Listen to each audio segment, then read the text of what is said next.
Happy Monday. Tamil new year அப்படிங்கிறதுனால வீட்டில் அழகாக விளக்கேற்றி சாமியெல்லாம் கும்பிட்டு முடிச்சாச்சு. ஏன் இன்னும் ஊருக்கு போகல அப்படின்னு நிறைய பேர் கேட்டே இருக்கீங்க.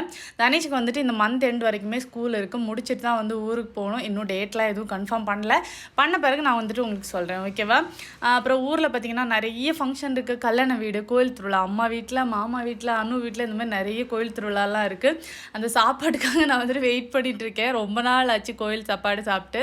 ஸோ அதனால் சீக்கிரமாக இங்கே உள்ள இதெல்லாம் முடிச்சுட்டு அதுக்கு பிறகு வந்துட்டு அங்கே போக வேண்டியதான். இந்த இயருக்கு பெருசாக வேறு எங்கேயும் பிளான் பண்ணல. ஊரில் போய் ஒரு மாதம் நல்லா ரெஸ்ட் எடுத்துகிட்டு வரணும் அப்படிங்கிறது தான் இப்போதைக்கு பிளானு. ஈவினிங்காக நல்லா பஜ்ஜி அப்புறம் பாதாம் பால் போட்டு சாப்பிட்டுட்டு நம்மால் பார்த்திங்கன்னா அவங்களோட நோண்டி வேலையை கண்டினியூ பண்ண ஆரம்பிச்சிட்டாங்க. கொஞ்ச நாளாக குறவாக இருந்தது, இப்போ மறுபடியும் கண்டுபிடிக்கிறதுக்கு வந்து ஸ்டார்ட் பண்ணிட்டாங்க. இன்றைக்கி ஏதோ லைட்டு கிடச்சிருக்கு, அதை நோண்டிட்டு இருக்காங்க. கீழ் வீட்டில் உள்ள அண்ணா பார்த்திங்கன்னா அவங்க ஃபார்மில் உள்ளதுன்ட்டு இந்த முருங்கைக்காய் தக்காளியெல்லாம் கொடுத்தாங்க. நாளைக்கு இதை வச்சு சமைக்க வேண்டியது தான். இப்போ அவங்களோட கண்டுபிடிப்பு வந்து கண்டினியூ ஆகிட்டு இருக்கு.